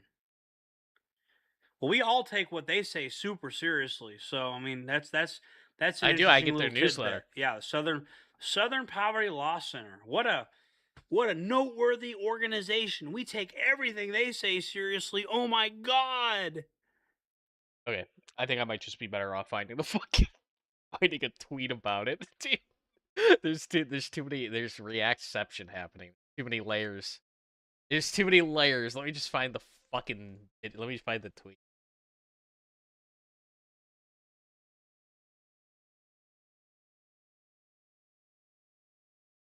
What would I even look? What would I even look this up with? Bus? Metro? Oh, yep.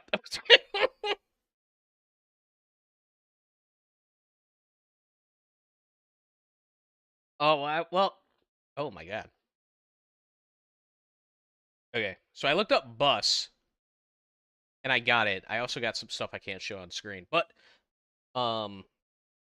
I looked up bus, and I got this photo here, and this is the photo that everyone was talking about, right? Like, this is the one. Day, a black woman sits in D.C. Metro as masked white nationalists prepare to march on nation's capital. This is America's 250th anniversary. Oh my God, how terrible. 12.4 million. Oh my Lord. Right, and then people originally were responding with this, being like, that's the safest thing to be on right now. Like, it's safer to be in the one room than it is the other room with only like 3 of them. 3 melanated folk. But then a video came out. Can I find the fucking video?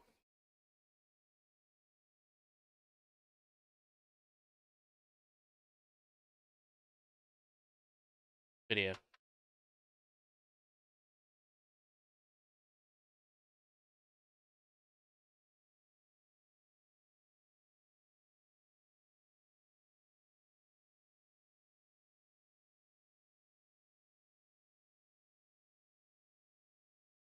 There's a video of her shitting on the bus. Like, literally this same fucking public transit, this subway, whatever the fuck whatever it is that they're on. There's a fucking video of her shitting on it. Like, moments before they get on. Or at least the very same one. Like, the very same, transit device, whatever, transit vehicle. I can't find it, unfortunately. It's not in the replies, but it was. Trust me, I saw this woman fucking shit on Subway. I have seen this woman take a shit on the Subway. All right, I promise you, it's real.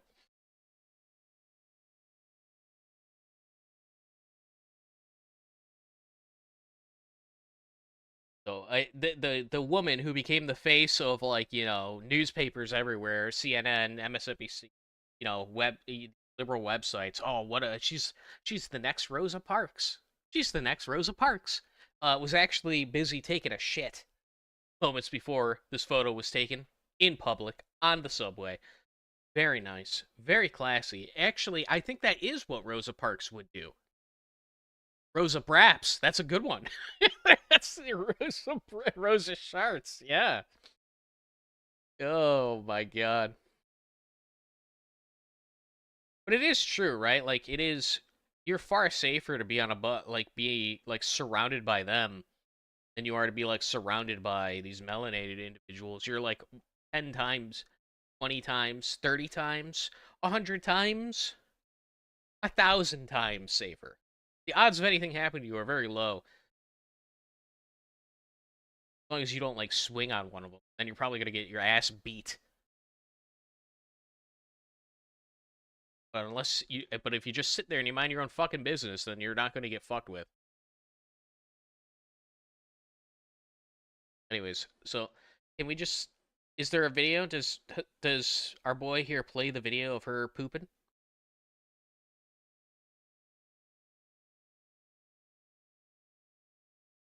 Oh yeah, because it's not YouTube friendly. Oh wait, here it is. Here it is. She's pulling her pants down. Same woman, by the way. Not only is it the same woman, it's the same place. Look. See? You see how the chairs swap back? You see how the chairs swap back? Right? So it goes 1, 2, 3 facing this way, and then this is a double seat, and they start facing the other way. 2. Oh, double facing the other way. The same fucking. It's the same. It was moments before. This happened moments before. I'm forced to believe. She's wearing the same shirt. She's wearing the same shirt, chat. This guy right here, this guy in front of him, might have some poop on his shoe. He's got some poop on his boot.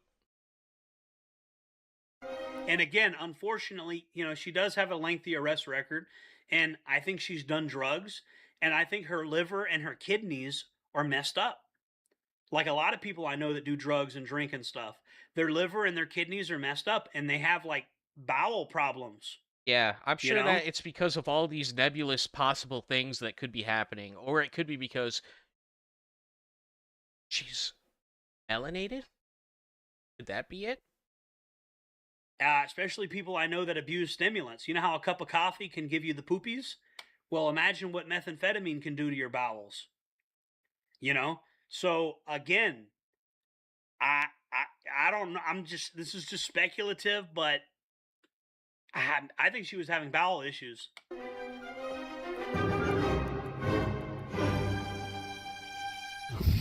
Who does? How about this? If you have bowel issues, you should probably wear a diaper.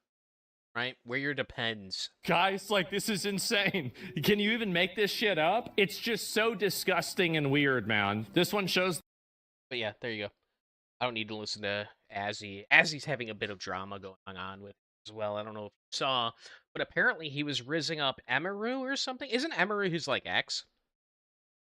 So was he even rizzing her up? I don't even know. I don't know when the screenshots came out, but apparently he was like talking to her about how his password for all of his accounts is like some variation of the N-word. Right? Like leet speak racism for his password. I know, it's pretty based. I'm not sure. Was he like hitting on her when that came out, or were they already together? Right? Because it's his ex, right? So I assume it worked. Maybe that's the secret to get. You gotta flex how racist you are to the Efoids. Yuck, Efoids. Don't be mean to the Efoids. It seems like she was receptive to the casual racism. That's good. That's good. Give her a little bit of respect now.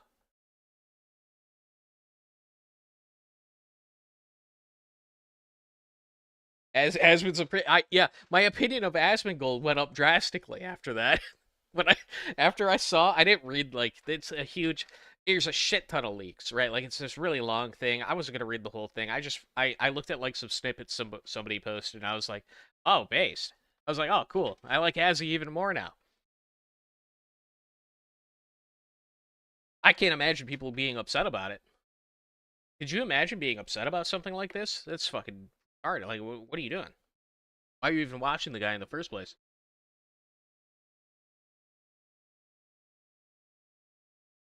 Calling people goy now? Nevergoon. He has a notepad.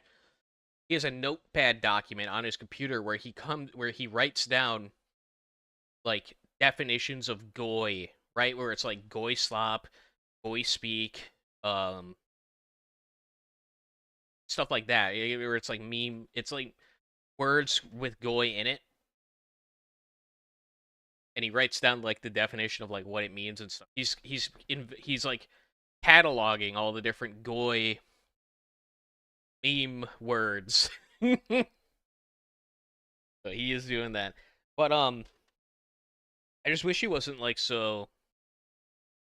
What it tells me is that he's not willing to like really be totally. Basically, he's kind of lying, right? Like he is kind of a liar. After I've seen this, right? He's not portraying certain aspects of himself to his audience, right? And whether that's because he wants to be successful, and not get kicked off a platform, or he wants to appeal to a wider audience, right? So to be successful, right? Or it's because these are just like jokes to him. He's not actually racist. He's just doing it because it's funny, right? Oh my god, you guys were being serious? I thought y'all were joking type of shit, right? I don't know.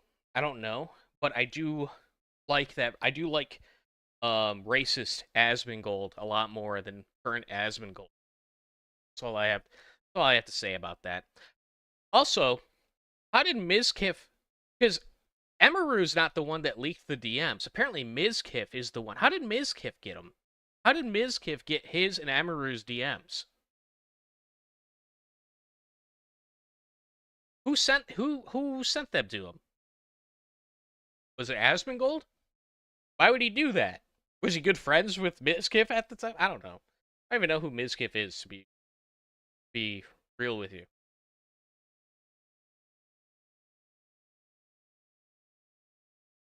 Not looking. That's why you don't screenshot your DMs and send them to people, because they're gonna do shit like that, and then nobody wants to DM you anymore. DMs are private. They're private for a reason. Don't fucking leak them.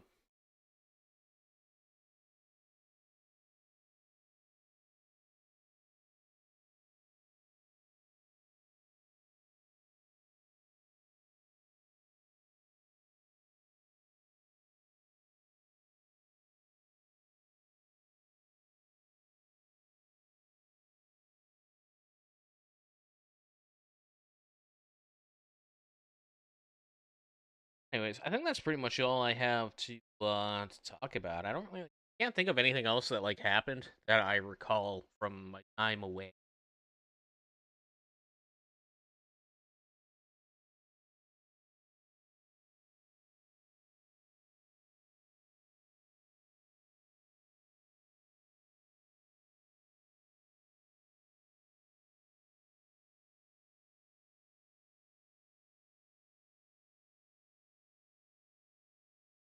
And Ralph, Jim came back. Is he still fighting with Ethan Ralph? I don't understand why he keeps even entertaining Ralph. Like Jim's completely won, right? Like Ralph maybe pulls 200 viewers at most. Jim pulls what, 10K live. He's won. Why even give that guy the light of the day, like light of day anymore? Doesn't make any sense.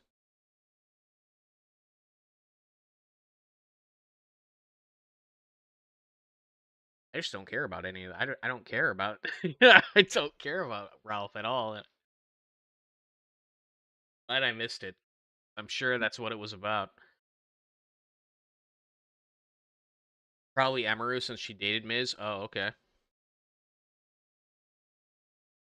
I'm getting mixed info. So some people are saying Asmongold sent it.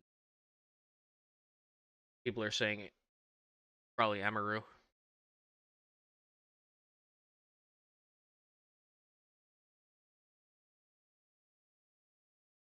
You sent a funny tweet about gripers. Well, I don't really feel like looking at it, to be honest with you.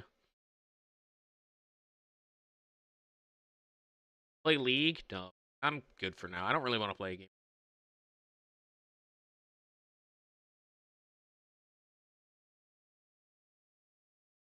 Victory lap? Well, how many victory laps does a nigga gotta take? You know what I mean?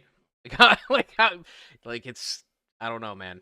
How many fucking times can you, I guess, you think you'd get exhausted after like taking a victory lap around him. I mean, he's pretty fucking big, right? It's gonna take a minute.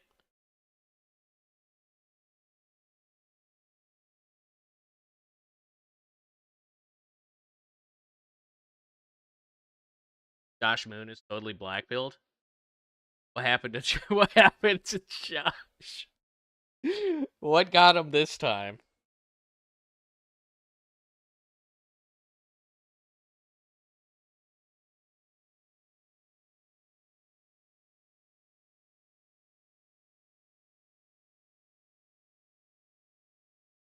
Eli for $5. Thank you.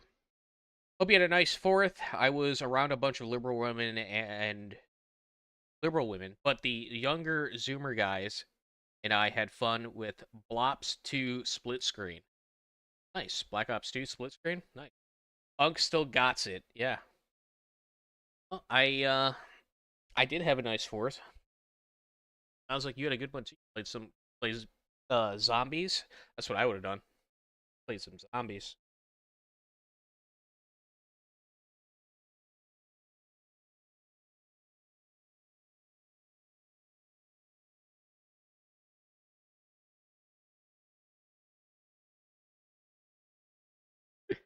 There's fucking no way. What is this? Don't you give this fucker money.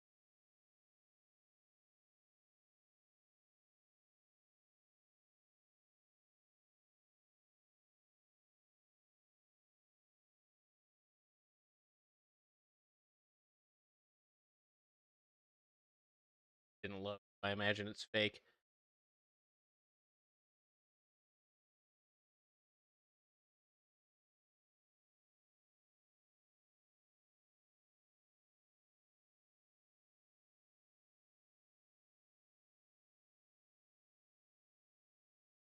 Oh, man.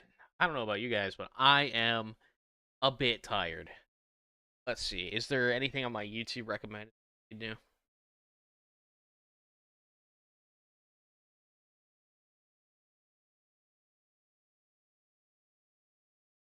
Yeah, it was a short one. It was a bit of a short stream. Yeah, I know. Looks like that's pretty much going to be it. Play some video games tomorrow or something. Like casually back to stuff throughout the day. I think that's probably what we're gonna do. Oh, you know what? I bought some games. The sale was going on. Steam sale, the summer sale was going on. I actually bought some games that were on my wish list that I wanted to play on stream. I've been waiting.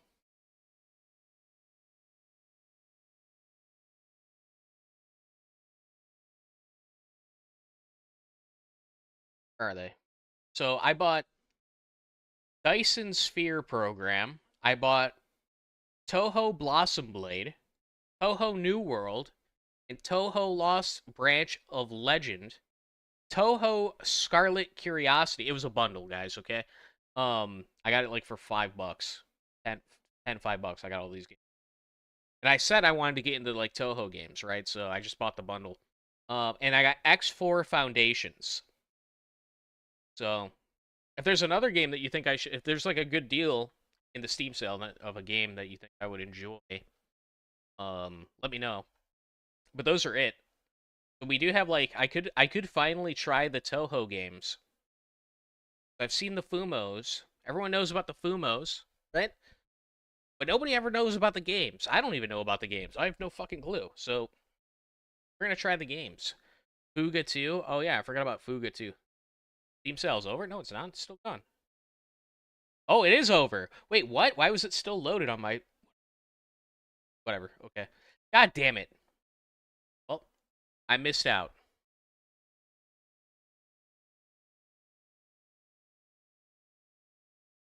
Is my way of coming out of the closet? No, I like hard games and I wanted to get into the Toho because I know I know about the Fumos, so I was going to try it out, right?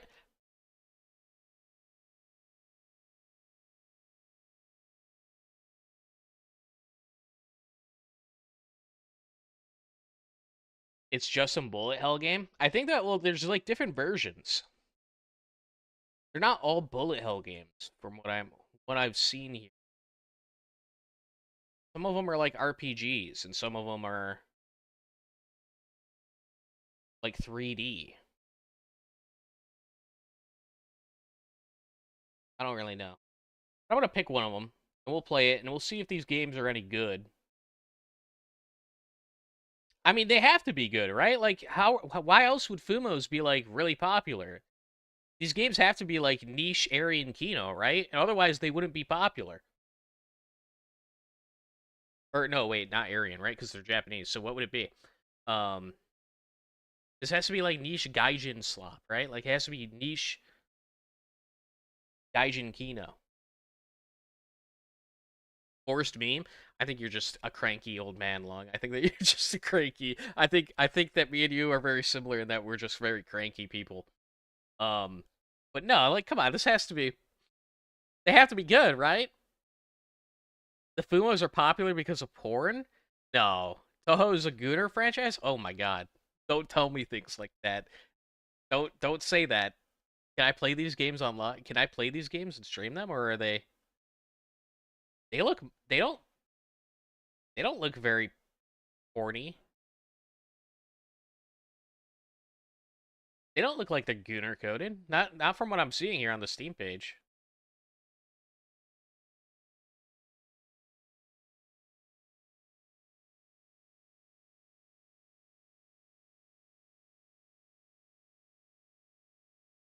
Yeah, I think that guy's lying. That guy just made that up. It's honorary Aryan Kino. That's what I was thinking. It like has to be, right? It wouldn't be big. Unless it wouldn't be like a big meme unless it was secretly good.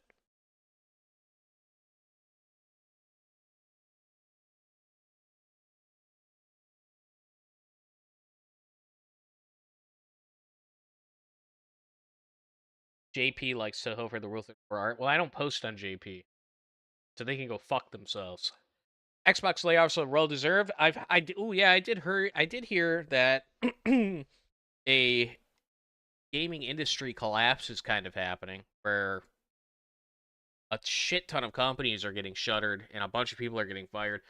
They're downsizing.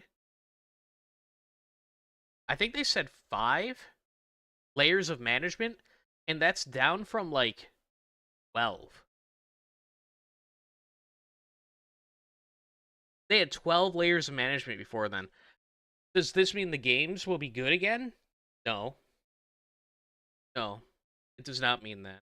You might get some good games. Don't get me wrong. There occasionally a good game might come out, but it's probably not going to come out of Microsoft. Probably not going to come out of any of these large companies. Do you know why? Because there's women making the games.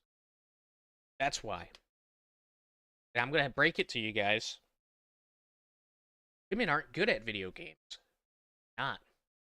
They're not. They're more concerned with their shoes, okay? They're more concerned with shoes than making good games. Okay? So, any company that hires women to design video games, they're just doomed from the start. They're not going to make a good game. And the only reason they'll be around is because some fucking bullshit, some bullshit reason, like Reddit decides that they really like a line at the beginning of the game, so they're gonna meme it up, right? And people will buy the game, not knowing that the game is shit because Reddit told them it was funny, heckin' wholesome chungus.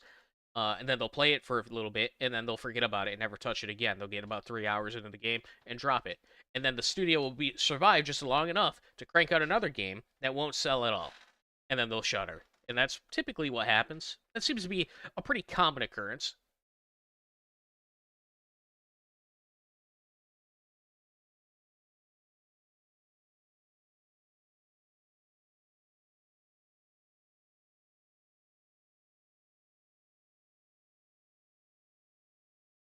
He really is the man. It is. It's unfortunate though because Console plebeians will never have the joy. They'll never have the joy of being completely free from that closed ecosystem. And free video, and literally the last 30 years of video games, right? If you go back about 5 years, the past 30 years after that, every single game that's come out on a console you can get for free, play on your PC, right?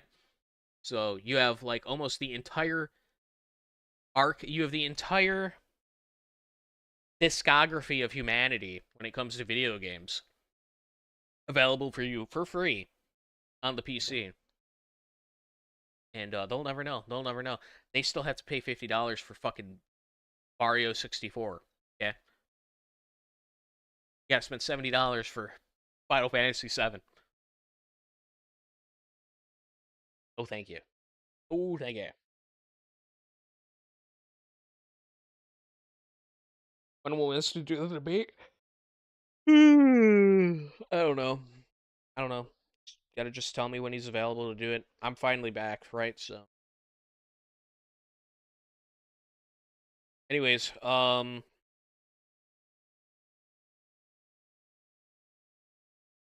what else did I want to say? Oh, for those of you that are in the Discord, if you're not in the Discord, get in the Discord. Don't be a faggot. Secondly, if you're in the Discord, I do need to make a video. It's about time I make it, right? So, if you have something you want me to cover, want me to look into, post it in, post it and cover this, Carl, and at me. And I'll look into it. And I'll pick something that you guys recommend to cover, right? So, that's it.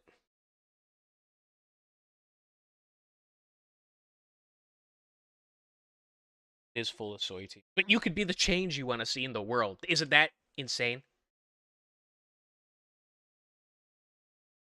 Isn't that crazy? Sterling, you and Synth playing Black Ops 2 when? I don't know. I'm pretty sure Sterling's still, like, exploring the fucking universe. that guy has been gone forever. My boy went on a vacation that never ended. I don't know how he keeps uploading videos while he's, like, out and he's, like, exploring the world. It's crazy. Dude's got, like, some crazy work ethic. I wish I had that kind of work ethic. That's insane. And Sid thinks he's lazy. Brother, I put out a video every year. I put one video out a year at this, right? Like, he thinks he's lazy. I'm on a whole other fucking level. I'm just fucking, like, self-sabotaging lazy. But yeah, I don't know. Whenever he comes back, we'll play more games. Because he's told me he wants to, right?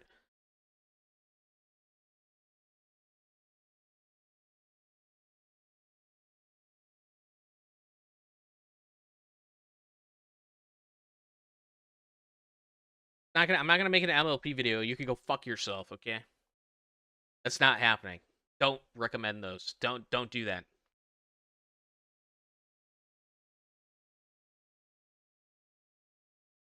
Dude, I'm not Filipino. What the fuck are you talking? I don't have any. I'm not quarter Filipino. What are you? You're drugged up. You're fucking zonked out right now, buddy.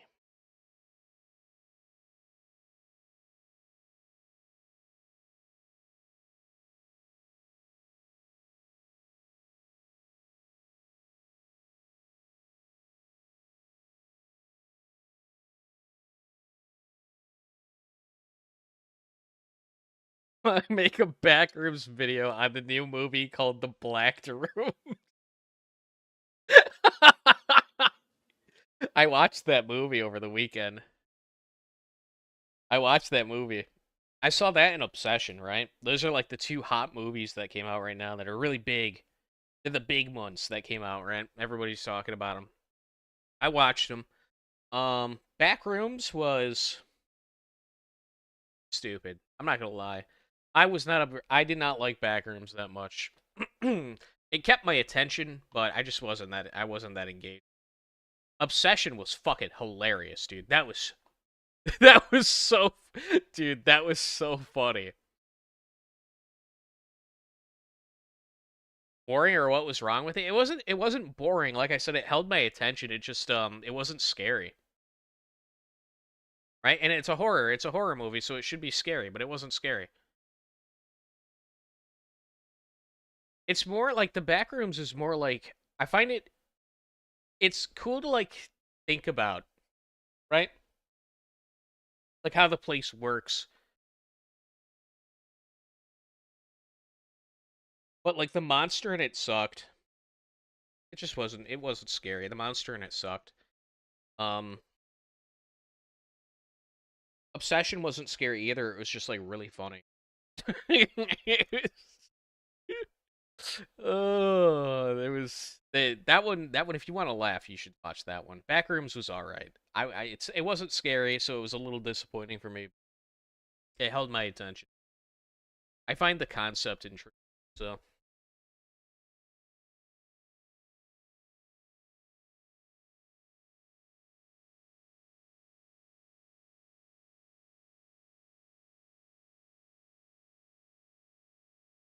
Wait, hasn't Carl no delivered the Digital Circus movie? Okay, I reviewed the first episode of the Digital Circus. Now you guys expect me to watch the entire fucking. You expect me to watch it all like what? One Piece? I'm not gonna watch the. I'm not. Why would I watch the entire thing? I fucking hated that show.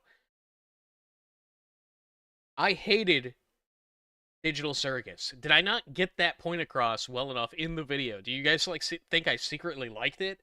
I'm actually like a big fan. I'm not watching any more of the fucking Digital Circus. Fuck that. Didn't they make Jax a troon or something? Like the rabbit guy? Of course, of course. And I saw somebody posting about how like Jax is the creator's self-insert. No. No, the self-insert is the fucking the triangle bitch. The thing that's made of shapes. That's the self-insert. That's Vivziepop's character. Are you telling me Vivziepop self-inserted twice into the show? There's 2 self-inserts in that show, and you expect me to watch that as if it's good? You can go fuck yourself. I'm not torturing myself with that. I'd rather drive a fucking nail into my eyeball.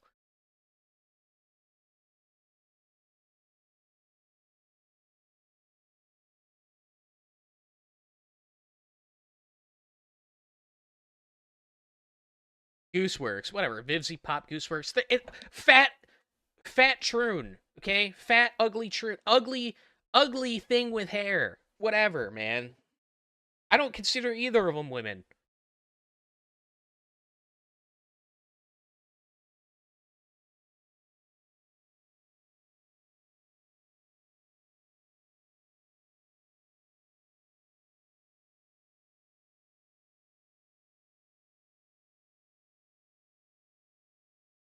The drill, yeah, the drill shit was crazy.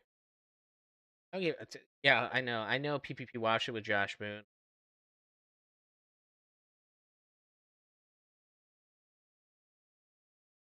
I have no interest. I saw it myself. I don't need to watch other people watch it now. I'm all right. I have Yojo Senki to look for. I have waited, chat. I have waited fucking 10 years. Just about ish. Right? It's about 10 years. For Yojo Senki season 2, Tanya the Evil season 2 to come out, and it finally fucking aired a few days ago. Finally, right in time for Independence Day, by the way. Thank you, or good timing. The first episode was really good. I was worried that it had been put on the back burner so long that they weren't going to like put a lot of effort into the animation. The first episode had really good animation. It was really crisp, high quality animation. Very, very happy with how it turned out. I can't wait for another episode. There's going to be 12.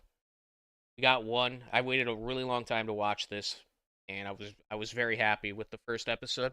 Yeah, it's promising. We have promising things happening.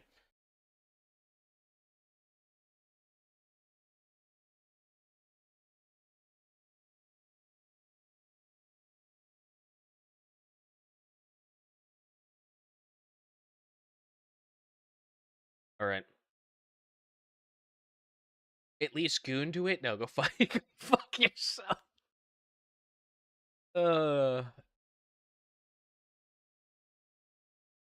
All right. I think I'm done. All right. I'll see y'all tomorrow. Like I said, it'll be a longer stream. I'll play video games. We'll watch stuff on YouTube. Well, it'll be longer. We'll play a Toho game, or we'll play one of these space games that I bought. I don't know. We're gonna take a break from XCOM for a bit. Did it up too much. Played it a little too much. Kind of burnt out. League. You guys fucking hate League, but I will be slipping it in there because I do want to climb.